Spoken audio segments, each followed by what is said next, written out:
আবির তো বাড়িতে এসে স্ত্রীকে ধরে নিয়ে যাচ্ছে হসপিটালে আর বলে, দেখ তোর রন এখনো বেডে শুয়ে আছে। হসপিটালের বেডে অন্য কাউকে শুয়ে থাকতে দেখে স্ত্রীর অবস্থা খারাপ হয়ে যায়।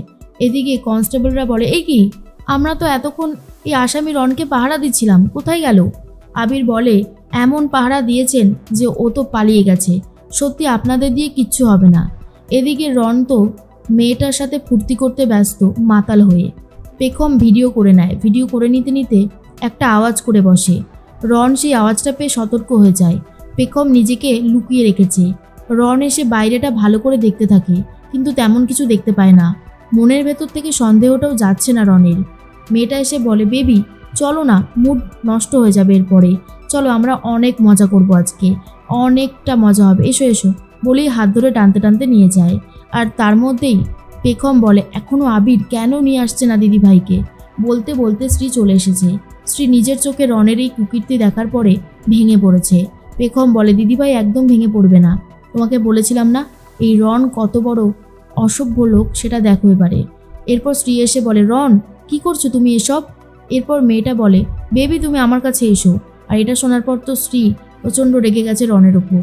এদিকে পুলিশের গাড়ির আওয়াজ শুনতে পেরে রন পালিয়ে যায়। আবিরও ধরতে পারে না রনকে। তারপরেই সবাই মিলে বাড়িতে ফিরে গিয়ে স্ত্রীর মনটা ভীষণই খারাপ হয়ে যায়। আর অন্যদিকে সবাই মিলে পাস্তা পার্টি করবে বলে ঠিক করেছে।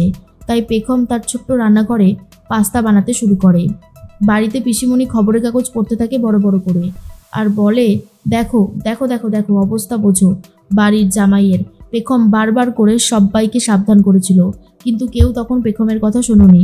এখন বুঝতে পারছো তো যে এই রন কতটা সাংঘাতিক? দাদু তো শুনে প্রচণ্ড রেগে যায়।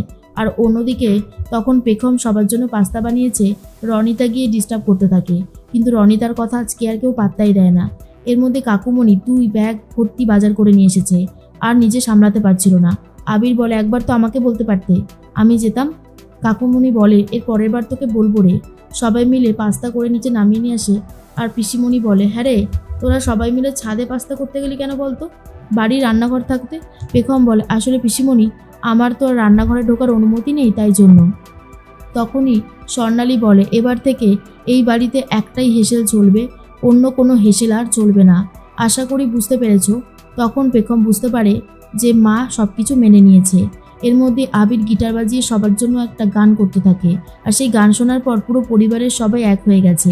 এমনকি স্ত্রী এসেও পেখমের কাছে ক্ষমা চেয়ে পেখম আর আবিরকে আপন করে নেয়।